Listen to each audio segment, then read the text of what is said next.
The following program was produced by an independent community producer. The opinions expressed do not necessarily reflect those of the Weymouth Community Access staff or its board of directors. WCA, in compliance with FCC regulations, is prohibited from exercising control over the content of independent member-produced public access programming.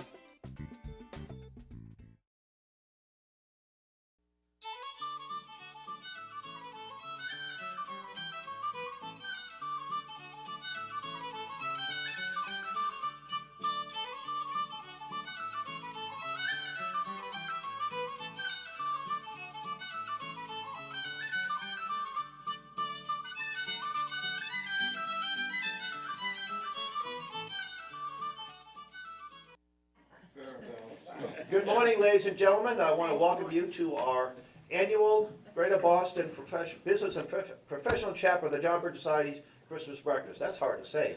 I got to shorten that down a little bit. Okay. Anyway, I want to introduce our speaker, Mr. Sam Blumenfeld. Sam is a homeschool pioneer in the homeschool movement. He's a World War II veteran.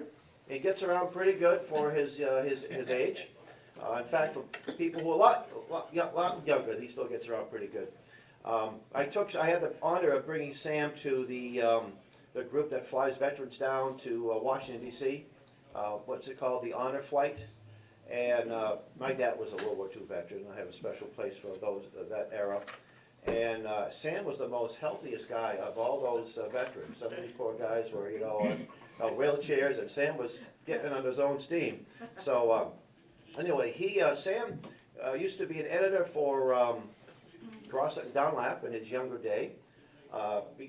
Started an organization to expose de Gaulle, President de Gaulle, and also American Friends of Katanga and American Friends of Algeria. And Sam gave me some of those wonderful source documents that was able to put digital format and online. He interviewed Moshe Chombey in French. Some years ago. It'd be nice if that interview was available somewhere with subtitles for some of us. Some of you don't speak French fluently. But Sam tells a story where a friend of his asked him to become part of his reading foundation. And Sam says, "Why? What's wrong?" He says, "Because American children aren't learning how to read." This is back in the early 60s. They're not. What's the big deal? It's easy. Phonics. So that was his crusade. He spent most of his life after that working to help people teach their children how to read.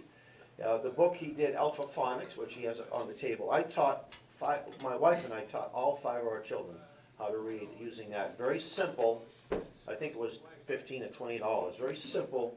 And Sam would say, you don't need puppets popping out of trash cans to teach people how to read. You don't, believe it or not. Sam has authored numerous books. I think his best book is the NEA, Trojan Horse in American Education. Now, a couple of months ago, I was at a Stop Common Core rally at the Massachusetts State House. And I would say I'm sort of a disciple of Sam Blumenfeld. I'm a Blumenfeldian because I've read almost all of his works. And some of you may know there's a statue of Horace Mann at the State House, as you're facing the left-hand side. And there were some great speakers there, not a big turnout, 50 to 60 people, 3 state reps, including Leah Cole, and Mark Fisher, who was a candidate for governor. And one of the speakers was paying respects to Horace Mann. And I went around telling people that all we're doing is fighting the externalities of what Horace Mann got started. And most folks had no idea. And how do I know that? Because of the research that Sam did. So Sam is about to publish his latest book. He's asked me to write a little. He's given me an early version. And there are a lot of people who know the truth, but are afraid to say the truth. And so Sam is not one of those folks. So let's give Sam a really nice big welcome here, a nice applause. And also thanks for pinch hitting on very short notice.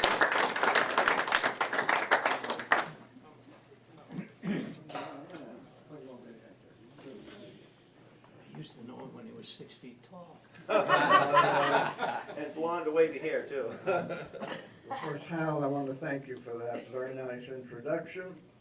It's always a tremendous pleasure to address an audience that is willing to know the truth. See, that's one of the problems we have in America. Not only ignorance, but also a complete abhorrence of the truth. I mean, you've got all of these people, you know, who are marching in Ferguson and all over the United States now, all based on lies. All based on lies. These people, most of them are young. They've been to American schools. Many of them had as many as 12 years of education in American schools. And they come out incapable of not only understanding the truth, but having no desire to know the truth. Oh, wow. That's the horrible thing. They don't want to know the truth. They simply want to act emotionally on the way they feel. You see, that's the most important thing, is how they feel. Not what they know, but how they feel. And all of that has been inculcated by our school system in America. And, you know, it's interesting that there is really so little curiosity among the elite to find out why we have the situation we do in American education. For example, back in October of 1993, that's a good many years ago. What is that? How many years ago is that? 93 to 2014. The U.S. government revealed that 90 million American adults can barely read or write. 90 million. That was in 1993. And you would have thought that there would have been a real attempt to find out why we have this horrible situation. But the only kind of response we got was from the Secretary of Education, a gentleman from, I think, South Carolina. He said, well, what Americans have to do, they need a tune-up. They ought to go back to school for a tune-up. That's their solution to the problem. Go back to school for a tune-up. They completely ignore what's happened in the past. For example, we all know that 1955, how many of you were around in 1955? Rudolph Flesch wrote a wonderful book entitled Why Johnny Can't Read. And he explained exactly what was happening. He said that the reason why they can't read is because they got rid of phonics and they started teaching children to read by the look-say method. That is, for children to look at each English word as if it were a Chinese symbol. Now, you can't learn to read that way. And so that's why we had 90 million American adults in 1993 who could barely read and write. And of course, that number has gone up. God knows how many today.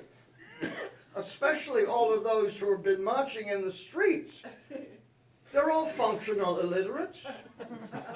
They can't read. If they could read, they'd know the truth, but they're not. And of course, they don't want to admit that they're stupid. But they are.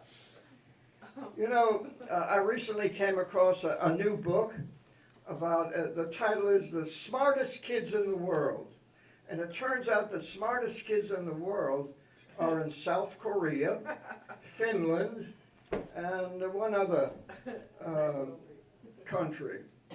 And she was wondering why Americans can't produce such smart people. I just got the book, so I haven't read it. I just dipped into it, but the first thing I did was look into the bibliography. Where is she getting her information? Do you think my name was in her bibliography? No. Do you think Rudolph Flesch's name would have been there? No. Nobody on our side was in that bibliography. And I looked at the index. She didn't even mention Noah Webster, you know, who's the father of American literacy. As a matter of fact, if you want to know, do you know that America was the most literate nation in the world? until the 20th century when the progressive educators took over and changed the way reading is formed. Here's a primer. This little book made America the most literate nation on earth. This little book here, the primer. And this is Noah Webster's Blueback Speller. Wow. This little book, which you could fit in your pocket, made America the most literate nation in the world. And if you go into today's elementary schools and you want to see how they're teaching reading, they've got a pile of books this high, all with beautifully colored pictures. You know, you look at each page, a full page picture, you know, beautifully done, and a couple of words at the bottom. You know, like C-spot run. Or C, you know, Jane jump or whatever. But that's what they're teaching the kids these days. And they're still doing that. Although they're much more sophisticated in how they do this these days. Because they've learned that there are those of us in America who do know what's going on. Not many of us, but like you in this room, you see. You are the elite of the knowledge class, I'll put it that way. The elite of the knowledge class because you want to know the truth. You're not afraid of the truth. In fact, you love the truth, just as I do, you see. And that's what motivates us. What motivates us is the desire to know the truth, because we believe in the Bible, and we believe that God wants us to know the truth, and that the father of lies is Satan. You see, Satan is the father of lies, and all of those people who are marching in the streets and demonstrating and lying down and dying in, they have a die-in now, they couldn't care less about the truth. The truth means nothing to them. What they want is power. That's all. They want to be able to shove all of us into a gulag of some kind, because that's what it ends up at. So I decided that after having spent 40 years on this whole problem of not only reading, but of looking at our education system, I decided to put it all together into one book that would finally finish it off. In other words, it would be a kind of my swan song, you know, the accumulation of all my knowledge about what has been going on in the American school system. And the book is entitled Crimes of the Educators. Crimes of the Educators, implying that educators are no better than criminals for what they are doing. Right. And so what I'm going to do is I'm going to read to you the introduction, and that will give you an idea of what this book is about and what it covers. And you'll know what kind of crimes have been committed by the educators. And they're not minor crimes. When you deprive a young person of the ability to use their brain, that's a crime. And that's what they've done to millions of Americans who cannot use their brains. You see, the interesting thing about the reading problem is that you have to understand how the brain works. See, we have two lobes. The left lobe is where we have the faculty of language. This is a gift from God. No other species has that gift. And it is that gift that permits human beings to create civilization. You see, cats cannot create a cat civilization. They can't even create cat history. You know, Catastrophe. that's right. But I mean, but human beings have been given this tremendous gift by God. Why? Because God made us in his, as I said, his own image, like him. And the thing that God wanted to do was to communicate with his great creation, the creation of man. And which is a wonderful thing, that God wants to actually know us, and he wants us to know him. That's why he gave us language. But of course it has other uses. You know, we get to know one another. We get to know the world. God made human beings scientifically minded. You know, in Genesis you read that he brought all the animals in front of Adam and he said, name them. So Adam had to invent all of these names, animal names, you know. And hippopotamus is a pretty good name that he picked, you know, for that particular creature. But in other words, God told man, you have to observe the world because you're going to take dominion. Now, you can't take dominion if you don't know anything. You've got to be scientific. You've got to have a brain that works, you see, and God gave us that brain. Now, the language faculty is in the left lobe.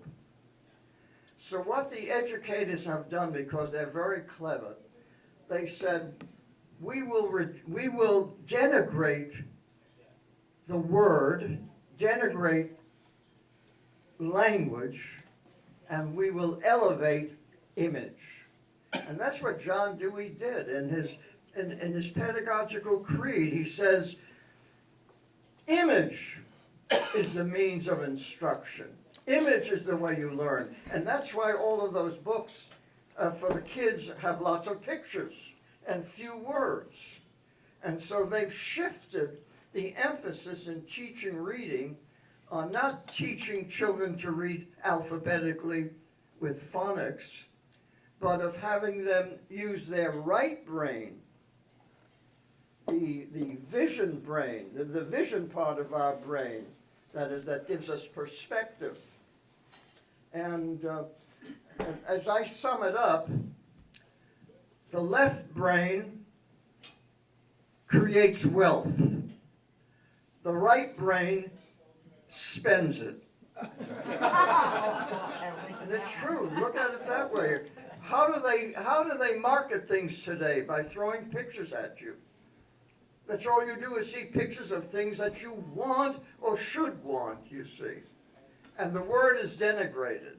The word is denigrated. But if you notice, the top executives in America, the ones who create wealth, have the largest vocabularies. They are the smartest people in this country because they all learn to read with their left brain, you see.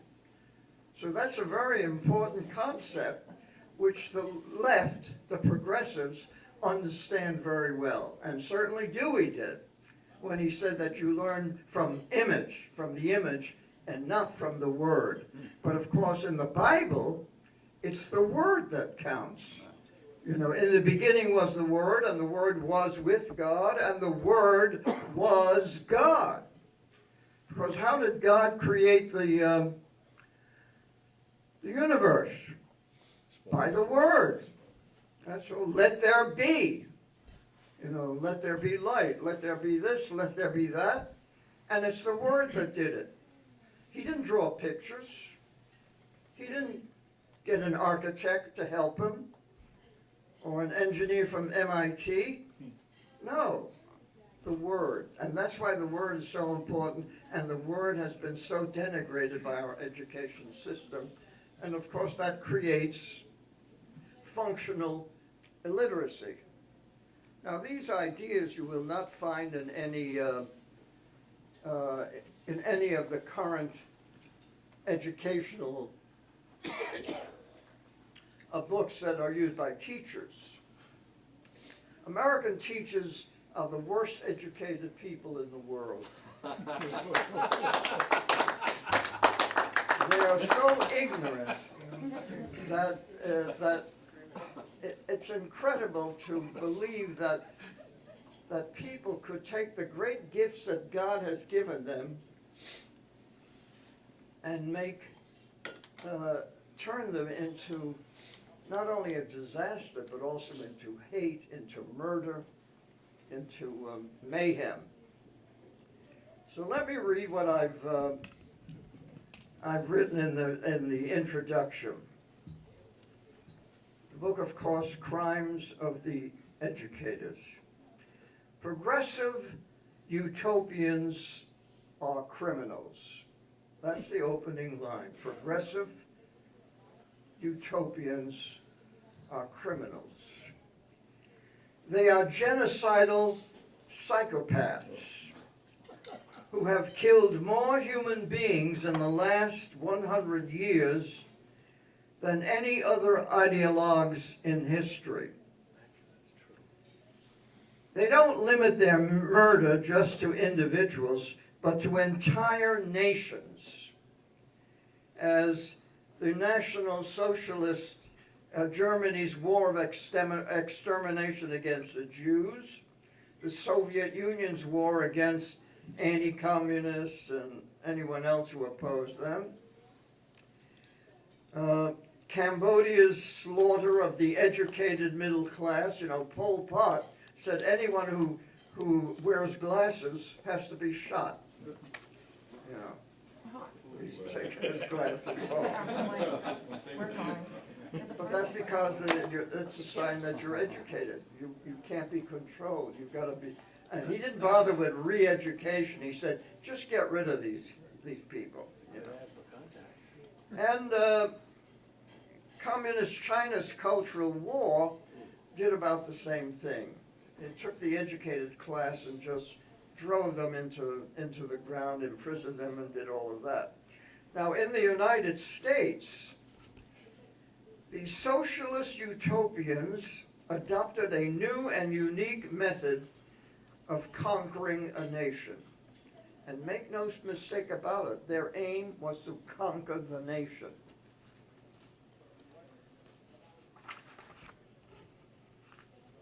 And they were going to conquer this nation by dumbing down its people, by destroying the brain power of millions of its citizens.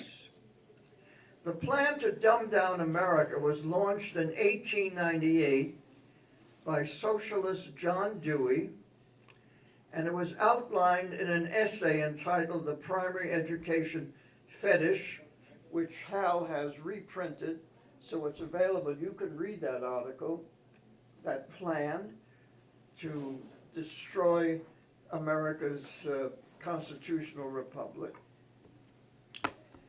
In this article, he showed his fellow progressives how to transform America into a collectivist utopia by taking over the public schools and destroying the literacy of millions of Americans. See, that was the plan. Going to destroy the literacy of millions of Americans, and he knew how to do it by simply changing the way they teach reading. The plan has been so successfully implemented that it is now a fact that half of America's adult population are functionally illiterate. They can't read their nation's constitution or its Declaration of Independence. They can't even read their high school diplomas. Wow. The method of achieving this was by simply changing the way children are taught to read in their schools. The utopians got rid of the traditional intensive phonics method of instruction and imposed a look-say, sight, or whole word method that forces children to read English as if it were Chinese. The method is widely in use in today's public schools, which is why there are so many failing public schools that cannot teach children the basics. this can only be considered a blatant and evil form of child abuse. And this abuse escapes detection because of the cleverness and deception of its perpetrators. In his 1898 essay, Dewey warned his colleagues about being too hasty in carrying out the plan. He wrote, quote, "Change must come gradually. To force it unduly would compromise its final success by favoring a violent reaction," unquote. So if what they were planning was so great, so wonderful, this utopia, why would there be a violent reaction? Well, he knew there would be a violent reaction because Americans were individualists. They loved their freedom. They loved their way of life. And they were not about to give it up for a utopian fantasy. You see, what was the end goal of Dewey and his colleagues? Did they have a set program of how the government would be run? No, they drew their inspiration from a novel written by Edward Bellamy and published in 1888 about America becoming a communist society by the year 2000. And it was done through consensus, not through revolution, but through consensus. Americans would agree that communism was better than a constitutional republic, better than freedom.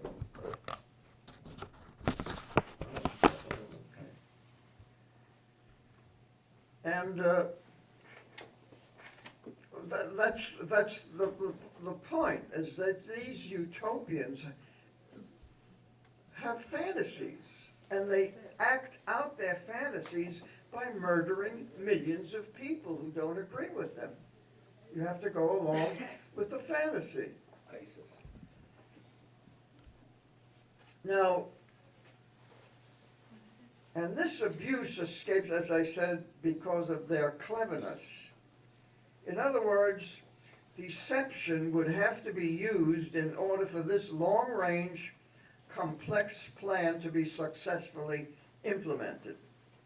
Educators learned quickly how to deceive trusting parents and taxpayers and how to manipulate politicians.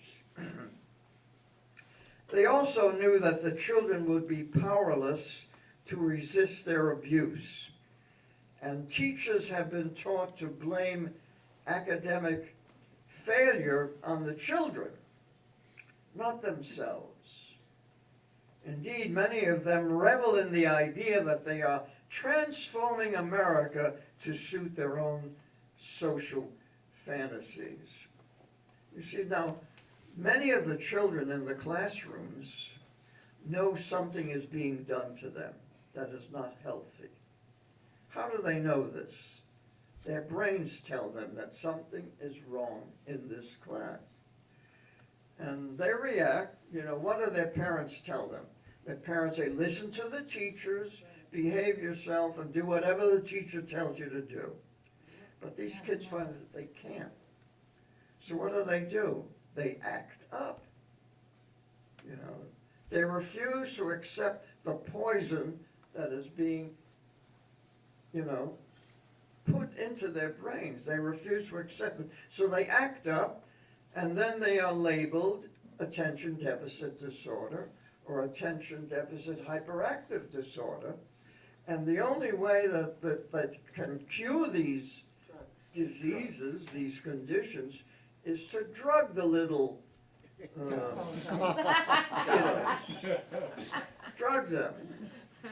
Ritalin, Adderall. That's how they get these kids to obey their teachers, and then they become zombie-like. They accept whatever the teacher is telling them, and they become well-behaved, functional illiterates. And that's how the schools do it, you see. And so you have millions of children every day who take the pill, given the pill by their teachers to subdue their rebellion, to subdue what Dewey said would happen if, you see, they don't know why they're being dumbed down. All they know is that when they came into school, they felt very intelligent.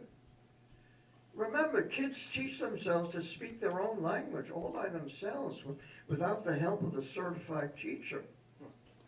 Isn't that amazing? And so by the time they're ready to go to school, age 5 or 6, they have a speaking vocabulary in the thousands of words.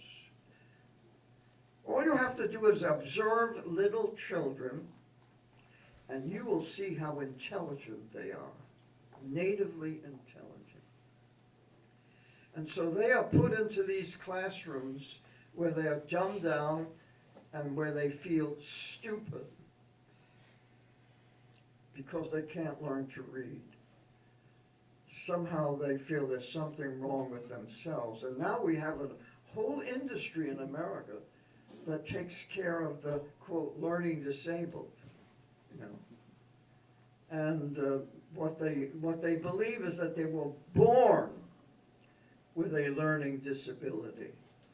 Now, a child who can teach himself to speak his own language is very learning able. And they certainly can learn to read with phonics. We didn't have such problems back in the days when they used, you know, intensive phonics, when Noah Webster's works were being used and other educators were using phonics. But today we have this problem. So, of course, most teachers are unaware that they are complicit in this evil conspiracy. And it is a conspiracy. There's not only John Dewey, but you have a whole group of progressive educators who are involved in this plot, in this conspiracy to change America. And they got to work. See, when Dewey said we have to change the way reading is taught in the schools, he said that in 1898. Well, it wasn't until 1930 that the Dick and Jane books were ready to put in the schools, and they worked on these programs, not only to dumb down the teaching of reading, but also the teaching of math and all other subjects. You see, when you dumb down the students, everything else has to be dumbed down. And my solution, of course, is that every child in America should be taught to read with intensive phonics, with the emphasis on the left lobe, on the left brain that creates wealth. So these teachers simply do not do what they were taught to do by their professors of education. Few become aware that their professors deceived them and prepared them to create failure. Few. People like me and other members of the society. There is a small group of us who have known this for many years and have tried to change things, but it's been impossible to move the establishment, which is totally controlled by the progressive utopians. Totally controlled. You can't get a word in edgewise with these people. And they have a lot of money. That's another thing. Our side doesn't have much money or practically no money. But the other side is very wealthy. They get lots of money from foundations. They get lots of money from the taxpayer. Taxpayers are willing to pay for these schools that are dumbing us down. Now, the purpose of my book is to expose the kind of crimes that are being committed every day against American children and the nation in the name of education. Most parents trust the public schools because they are supposed to represent the cherished values of our democratic republic.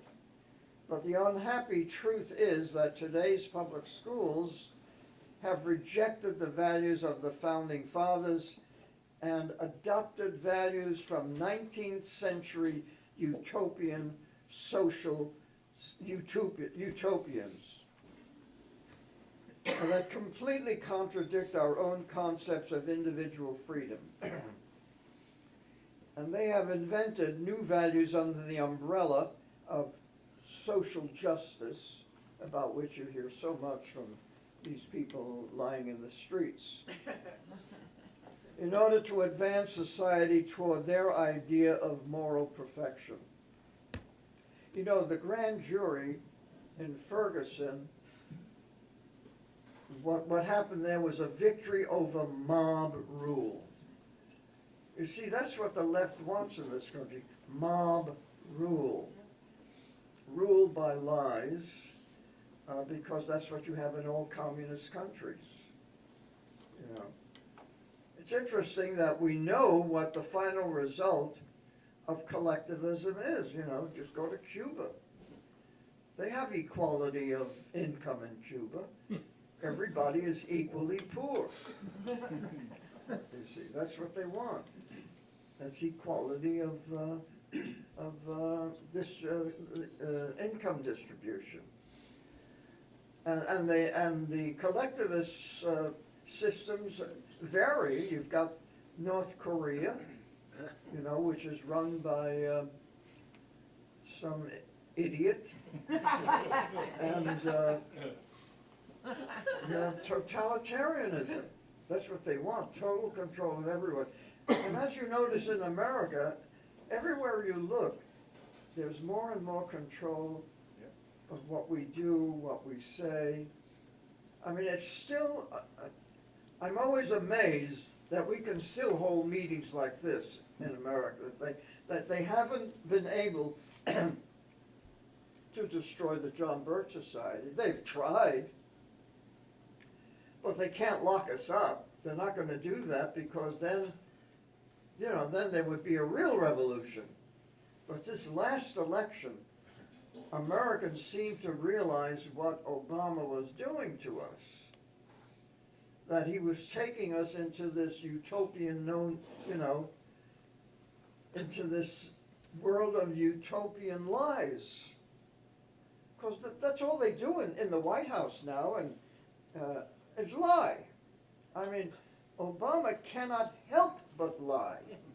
Every time he opens his mouth, it's a lie. Even when he says "and," it's a lie. Even when he says "but," it's a lie.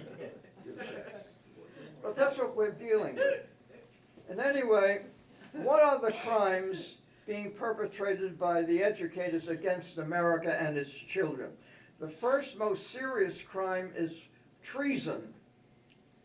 In April 1983, the National Commission on Excellence in Education said in its final report, quote, his report, A Nation at Risk, quote, if an unfriendly foreign power had attempted to impose on America the mediocre educational performance that exists today, we might well have viewed it as an act of war. As it stands, we have allowed this to happen to ourselves, unquote. That's treason, what he's saying. What this report is saying, that our educators are committing treason. They're acting as if an enemy was doing this to us. And of course, it was true, but of course not very many people read the report, The Nation at Risk. And like so many of these reports, they usually wind up in the round file, you know. So you have treason. In other words, our educators are engaged in a deliberate dumbing down of America. They are sabotaging the intellectual growth of our children and depriving Americans of the most productive use of their own lives. I mean, why do you think we have thousands of black youths in the inner cities standing around corners, nothing to do, totally bored, you know, in want of excitement. And how do they get their excitement? By killing each other, you know, or robbing, or using drugs, you see, because they can't read. You know, I was taught to read by phonics back in the days when the schools of New York City still taught children phonics. And once I could read, you couldn't keep me away from the library.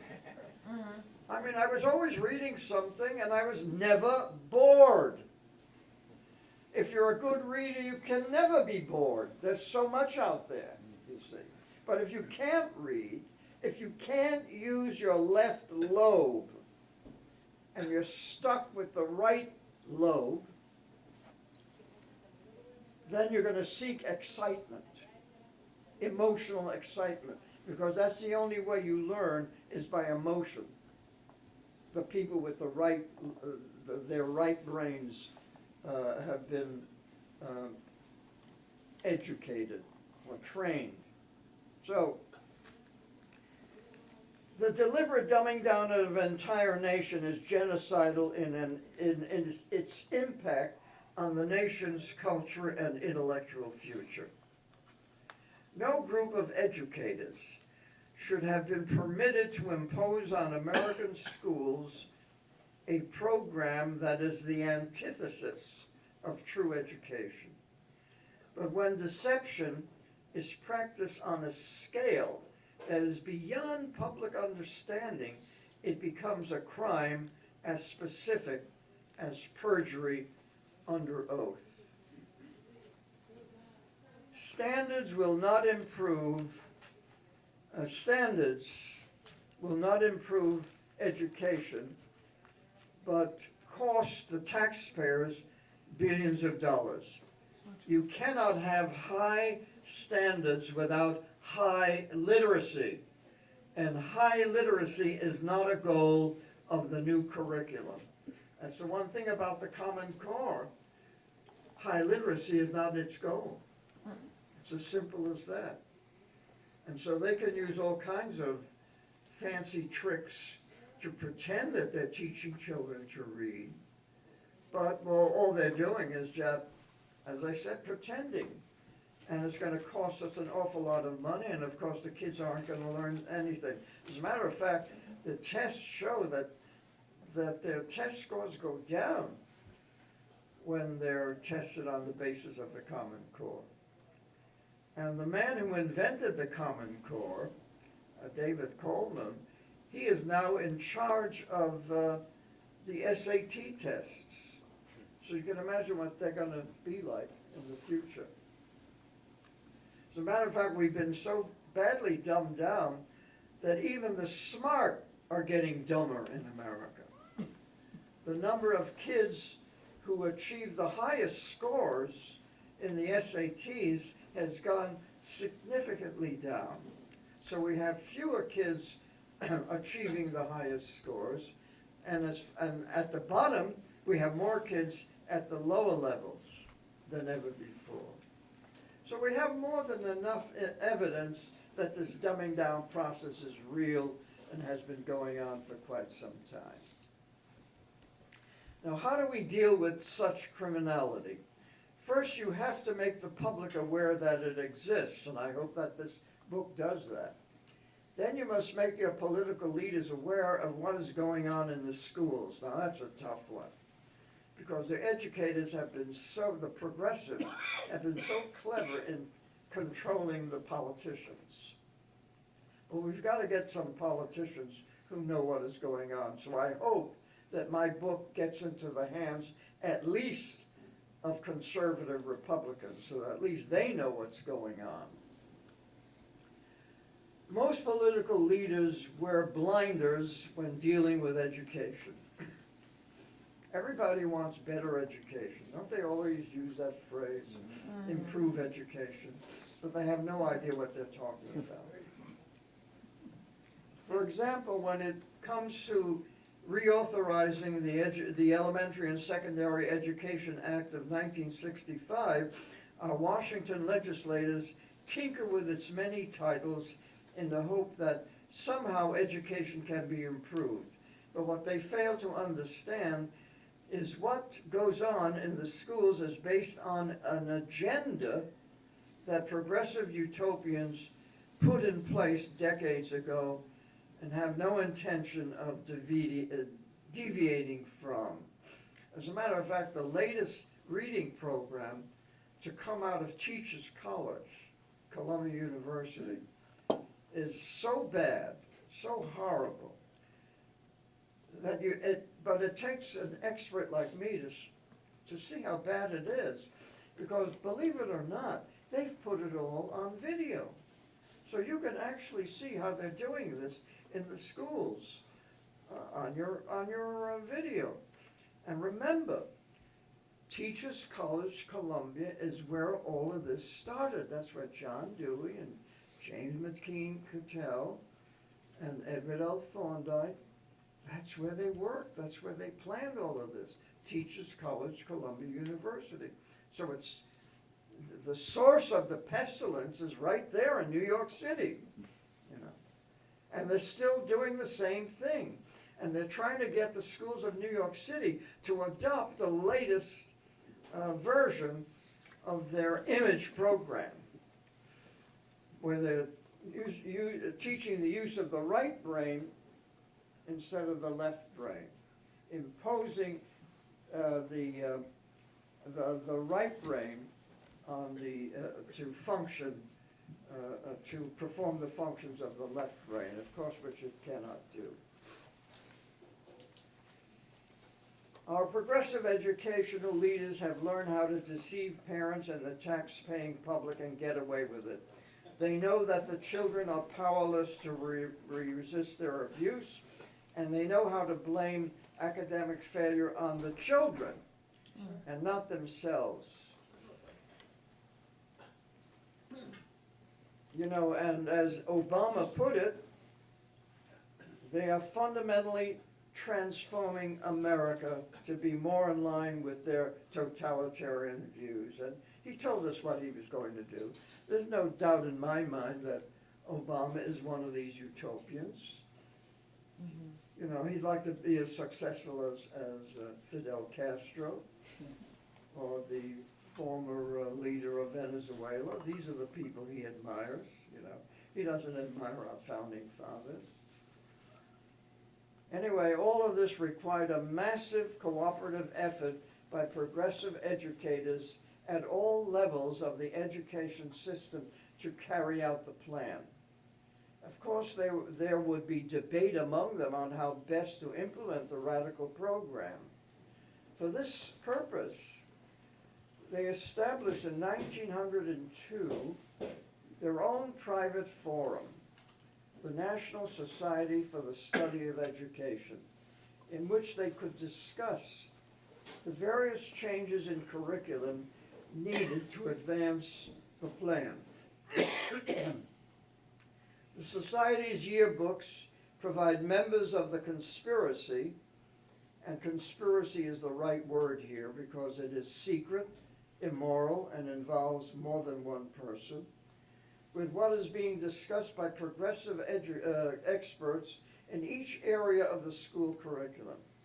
Since Dewey and his colleagues were convinced that nobody would believe in the existence of such a conspiracy, they felt free to discuss their plans without fear of discovery by parents.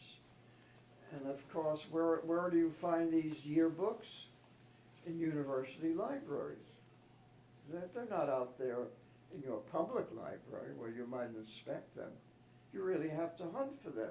And not every university has a complete collection of their yearbooks. But their yearbooks tell you exactly what they're planning every year. But that, you see, that's the conspiracy gets away with it because how many people are willing to believe that such a conspiracy exists? The minute you use the word conspiracy, you are labeled a nut. You know, oh, you're a conspiracy nut. Theorist. But It does exist. And as Dewey said, change must come gradually. Because if you go too fast, which is what Obama is doing, he's going so fast that the public is catching on. That's why in this last election they said, hey, we got to stop this. We have to stop it, you see. Suddenly the public is becoming aware. Now, if you notice, nobody calls Obama a communist, but he is one. No question about it, that that's a basic Marxist. As a matter of fact, I heard somebody say that he's not a communist, he's a Marxist. Well, what do they think Marxism is? Communism. Now, we know about the Nation at Risk report. To Dewey, the greatest obstacle to socialism was the private mind that seeks knowledge in order to exercise its own private judgment and intellectual authority. High literacy gave the individual the means to seek knowledge independently. It gave members of society the means to stand on their own 2 feet and think for themselves. This was detrimental to the social spirit, you see. The social spirit needed to bring about a collectivist society. Dewey wrote in Democracy and Education in 1916, quote, when knowledge is regarded as originating and developing within an individual, the ties which bind the mental life of one to that of his fellows are ignored and denied. That was his view, that your mind doesn't belong to you, it belongs to society, you see. And of course, that is not what our minds are, actually.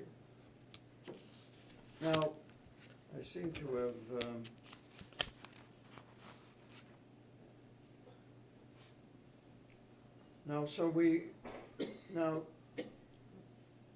so treason is the first crime. The second crime is child abuse, by deliberately inflicting physical harm on a child's brain by using teaching methods designed to produce dyslexia and learning disabilities. And of course, all of this has now been proven by brain scans by scientists who have been working on brain scans. Okay. The next, so that's crime 2, child abuse, impairing the brains of children. Treason, impairing the brains of children. A third crime is contributing to the delinquency of minors by teaching pornographic sex education and alternative lifestyles that lead to premarital sex, venereal disease, depression, emotional crises, and unwanted pregnancies. So you can see all of these social problems that are created by sex education, by pornographic sex education. A fourth serious crime is destroying a child's belief in biblical religion. A moral and spiritual crime that leads children into atheism, nihilism, secular humanism, and Satanism. School shootings, massacres, arson, teen suicide, student depression, and self-destructive behavior are the results of a school curriculum that denies the existence of God, his loving protection, and life with a purpose. People don't realize how serious this business is of having removed God from the public schools.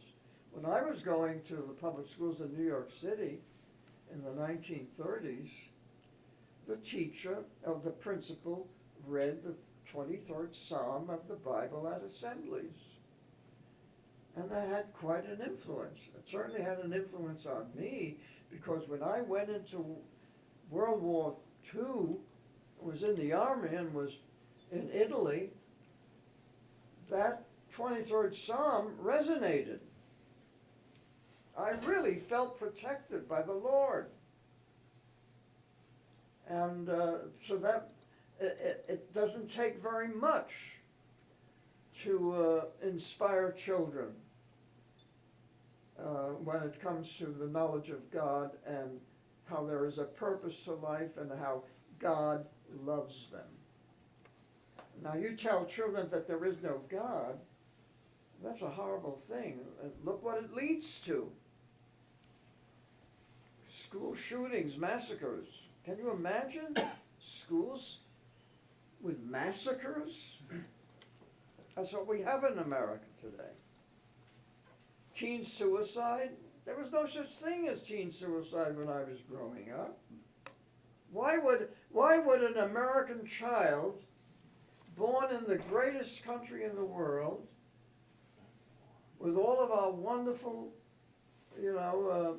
advantages, especially today where you have Big Macs and Disney World and BMWs. I mean, why would any child commit suicide today?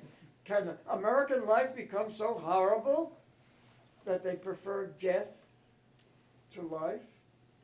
Well, there's such a thing that they teach in the schools called death education. I don't know how many of you have heard of it, but they actually have kids write their own obituaries, and visit cemeteries. And what they do is tell them, death is not so bad. As a matter of fact, it might be better than life. Which is why you have many high achievers committing suicide. Not the dumbed down black kids in the community, they just kill each other. They don't commit suicide. It's only the white high achievers who commit suicide, because school has become so unbearable.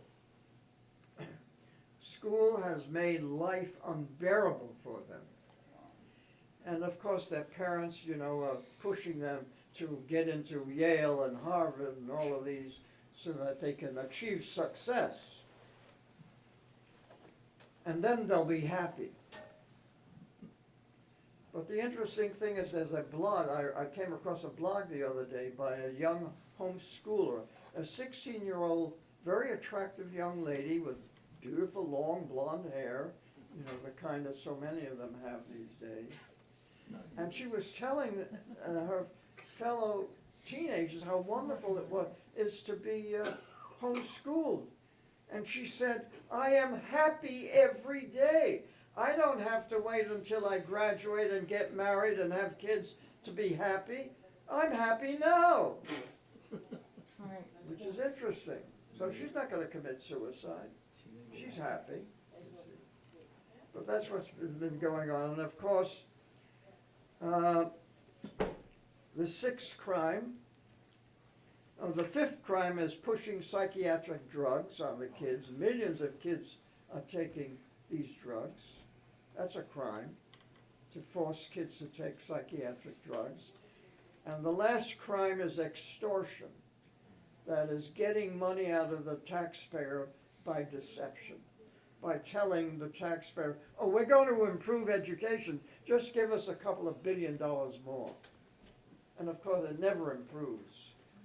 All they do with that money is buy more educational malpractice, and so on. Well, anyway, I hope you will buy my book and spread it around, get the message out, because it's up to people like yourselves who know the truth, whom neighbors tend to respect and to trust. Well, you can actually tell them how bad things are and how they can protect their children, because that's the aim of all of this, is to protect American children, to give them what they really deserve is a true education. And as far as the curriculum is concerned, go to every single elementary and primary school in America and tell them to teach children to read with intensive systematic phonics. they will be able to use the left lobe, the language part of their brains, the logical part of their brains. And that will produce among them the desire to know the truth. Thank you very much.